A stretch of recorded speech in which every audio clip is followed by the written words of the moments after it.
Prepare for an unimaginable jungle adventure. The thermal imaging failed, so the command ordered troops to wait until the rain stops. Chris sighed with relief, rummaging through the snatch backpack. He hoped to find first aid for his wounds, but found only explosives and detonation wire in the bag. As despair set in, he found a red emergency flare. Chris ignited it, heating his knife until it was blazing hot, like a fresh pizza.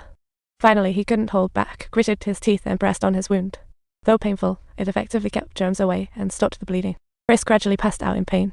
Next morning, the special forces re-entered the jungle, sent out drones, and found Chris' location atop the mountain. Seeing the drone, Chris raised his rifle and shot. He brought it down but exposed his location. He knew he had to plan. He took explosives from his backpack, buried them mid-mountain, planning to detonate them on Special Forces' arrival. He aimed to halt them with this surprise. While Chris was occupied, Special Forces quietly approached nearby. Chris raised the detonator, warning them to stay back. The leading captain glanced at the terrain and ordered his men to retreat. Another special team approached Chris slowly. At this moment, Chris' path flashed through his mind like a movie. The next second, he released the controller. As the smoke began to dissipate, Chris fought hard to free himself from the clutches of the earth.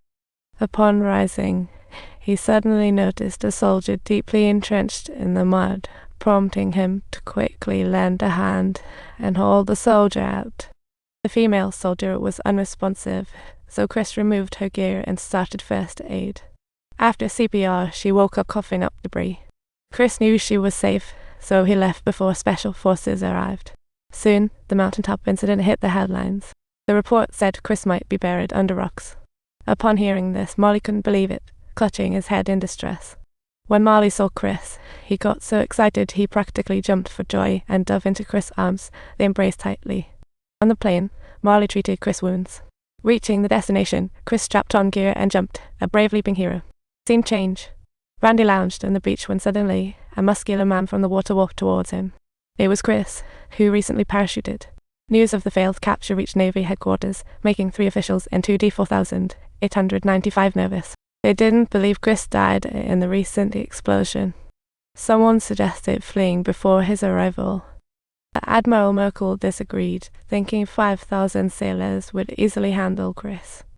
Little did he realize that every single one of their motives was being hotly monitored by Chris, and they had already devised countermeasures.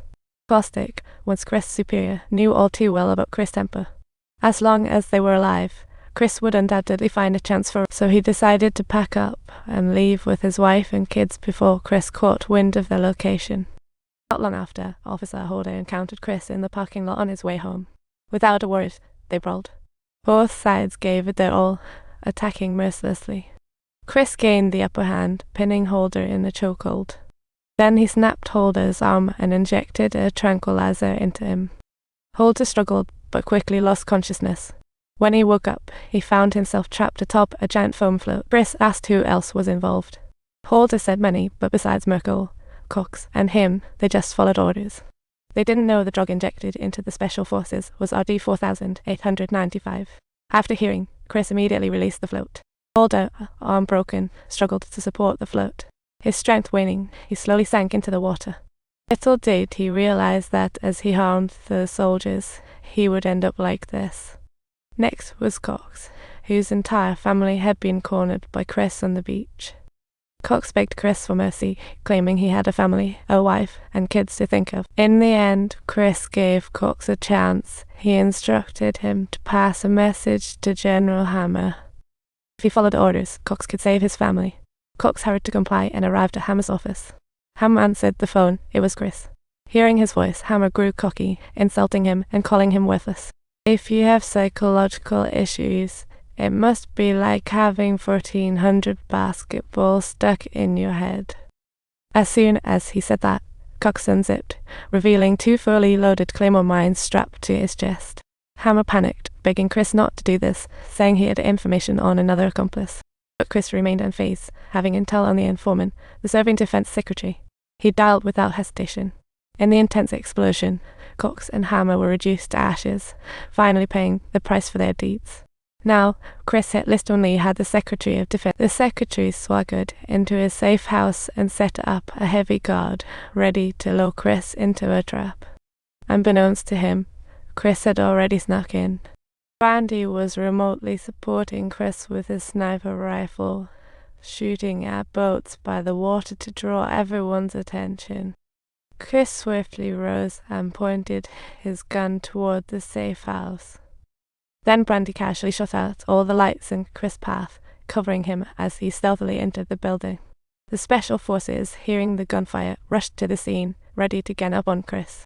Inside, the Secretary of Defense heard gunfire and ordered his guards to attack. Chris soon broke through defenses and appeared in the Secretary's room. A female reporter rushed to intervene.